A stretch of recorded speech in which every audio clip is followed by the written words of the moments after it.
Assalamualaikum warahmatullahi wabarakatuh. Hai semuanya, perkenalkan nama saya Wulan Sari Subagio dengan NIM 2023-11039. Di sini saya bersama dua teman saya, yaitu Perkenalkan, nama saya Igustia Yudinda Amriani dengan NIM 2023-11102. Perkenalkan, nama saya Anggi Berlentasoid dengan NIM 2023-11289. Di sini kami akan mempresentasikan mengenai kode instalasi dalam profesi. Jadi, jangan kemana-mana ya, tetap tonton sampai akhir. Seperti pada penjelasan sebelumnya mengenai tentang etika profesi. Etika profesi adalah sebuah sikap hidup. Sikap mengenai sebuah kesediaan untuk memberi pelayanan profesional pada masyarakat. Caranya adalah dengan berbagi keahlian serta terlibat secara penuh dalam rangka pelaksanaan tugas. Etika adalah sebuah prinsip. Prinsip tersebut mengatur perilaku seseorang atau sebuah kelompok di dalam lingkungan bisnis. Dengan adanya sebuah etika profesi, maka dapat memberikan suatu gambaran mengenai bagaimana seseorang bertindak, khususnya bertindak terhadap orang lain atau institusinya di alam lingkungan itu. Pada akhirnya, etika akan digunakan oleh semua orang pada kelompok yang sama, meskipun nilai antar seseorang di dalam kelompok tersebut berlainan. Saat ini kami akan menjelaskan definisi kode instalasi dalam profesi. Kode instalasi dalam profesi merupakan serangkaian standar, regulasi, atau pedoman yang digunakan oleh para profesional untuk memastikan bahwa pemasangan, konstruksi, atau penempatan infrastruktur, peralatan, atau sistem tertentu dilakukan sesuai dengan aturan yang berlaku. Kode ini biasanya berlaku untuk berbagai jenis instalasi seperti listrik, mekanik, jaringan IP, pipa, dan bangunan. Adapun tujuan utama dari kode instalasi dalam berprofesi. 1. Keamanan. Untuk melindungi pengguna dan lingkungan dari bahaya seperti kebakaran, ledakan, atau kerusakan struktural. 2. Kepatuhan hukum. Untuk mematuhi peraturan pemerintah atau badan sertifikasi yang mengawasi industri atau sektor tertentu. 3. Kualitas. Instalasi dilakukan dengan standar yang memadai sehingga sistem yang dipasang berfungsi dengan baik dan tahan lama. Dan yang terakhir, efisiensi operasional.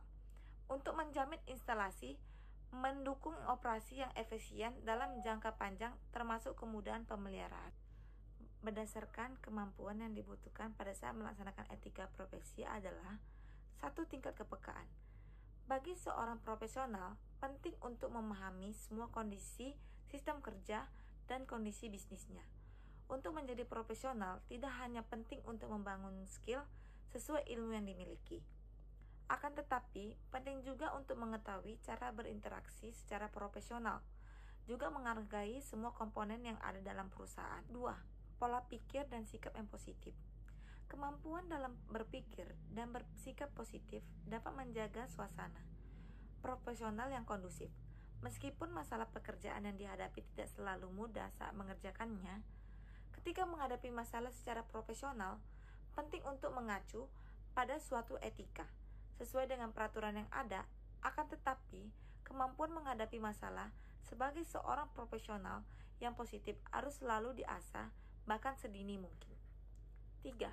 Menanamkan sikap percaya. Menjadi seorang profesional bukan berarti harus melakukan segala sesuatunya secara sendiri. Tetap membutuhkan orang, yaitu rekan kerja atau lingkungan. Tujuannya supaya dapat menjadi seorang profesional yang baik. Menanamkan sikap percaya pada diri sendiri adalah hal yang penting. Akan tetapi, menanamkan kepercayaan pada rekan kerja, atasan, atau seluruh komponen perusahaan juga sangatlah penting. Tanpa adanya kemampuan ini, maka dapat membuat seorang profesional tidak dapat melaksanakan sesuatu secara maksimal. Nah, di sini saya akan menjelaskan 3 contoh kode instalasi. Yang pertama ada kode instalasi listrik. Misalnya, National Electrical Code atau NEC yang banyak digunakan di Amerika Serikat untuk memastikan instalasi kelistrikan aman dan juga efisien. Kedua, ada kode instalasi jaringan IT, yaitu mengatur bagaimana bagaimana kabel data, server, dan juga perangkat komunikasi dipasang atau digunakan di sebuah gedung ataupun infrastruktur teknologi.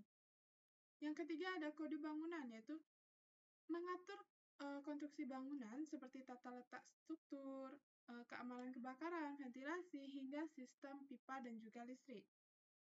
Nah, kemudian ada contoh profesi yang menggunakan kode instalasi. Saya akan menjelaskan 4. Yang pertama ada insinyur listrik dan mekanik. Nah, mengikuti kode instalasi listrik ataupun mekanik untuk memastikan peralatan dan sistem yang digunakan atau dipasang aman dan sesuai dengan standar. Yang kedua adalah arsitek dan insinyur bangunan, yaitu menggunakan kode bangunan untuk memastikan keselamatan struktur bangunan termasuk instalasi HVAC, pipa, dan kelistrikan. Dan yang ketiga ada teknisi jaringan, yaitu memastikan bahwa instalasi infrastruktur IT sesuai dengan standar internasional ataupun lokal, seperti TEI atau AI, untuk kinerja yang optimal. Yang keempat adalah kontraktor konstruksi, yaitu mengikuti kode instalasi untuk memastikan bahwa semua komponen bangunan dan dasar hingga instalasi listrik dipasang dengan benar. Nah, itu dia teman-teman penjelasan dari kelompok kami. Jadi, dapat disimpulkan bahwa kode instalasi dalam profesi ini tidak hanya melindungi pengguna dan lingkungan dari bahaya, tetapi juga membantu memastikan kepatuhan terhadap regulasi pemerintah, serta meningkatkan kualitas dan umur panjang instalasi.